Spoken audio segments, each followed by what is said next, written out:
மூலப்பொருட்களின் விலை உயர்வால் கோவையில் மோட்டார் பம்ப் செட் தயாரிப்பு நெருக்கடியில் சிக்கி தவிப்பதாக தொழில்துறையினர் தெரிவித்துள்ளனர்.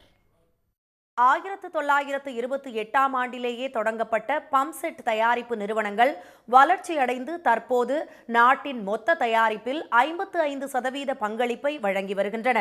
3000த்திற்கும் மேற்பட்ட சிறு குறு நிறுவனங்கள், 50ற்கும் மேற்பட்ட பெரிய நிறுவனங்கள், உதிரி பாகங்களை தயாரிக்கும் 12,000த்திற்கும் மேற்பட்ட ஒப்பந்த நிறுவனங்கள் என 2 லட்சத்திற்கும் மேற்பட்டோருக்கு வேலை வாய்ப்பை வழங்கி வருகிறது பம்ப் செட் தயாரிப்பு தொழில்.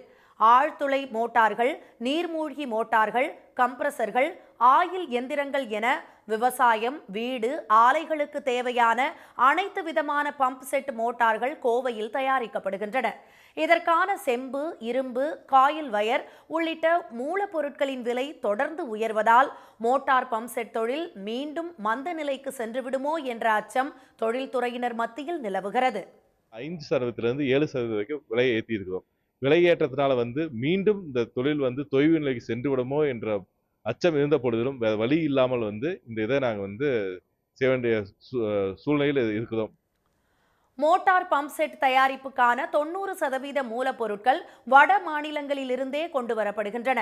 மூலப்பொருட்களின் விலை உயர்வுடன் போக்குவரத்து செலவு, ஜிஎஸ்டி ஆகியவற்றால் மூலதனம் அதிகரித்துள்ள நிலையில் இழப்பை தவிர்க்கவே விலையை உயர்த்தியுள்ளதாக தயாரிப்பாளர்கள் கூறினர். காப்பர் 35%, பிகைன் நிறைய ஃபவுண்டரிஸ் அது ஒரு 25% ஏறி இருக்குங்க. மூலப்பொருட்கள் விளையாட்டுனா உற்பத்தி அதிகமானாலும் நாங்கள் 4 to 7% இப்போ பம்பு விலையை உயர்த்தக்கூடிய நிலைமை தள்ளப்பட்டிருக்கோம்.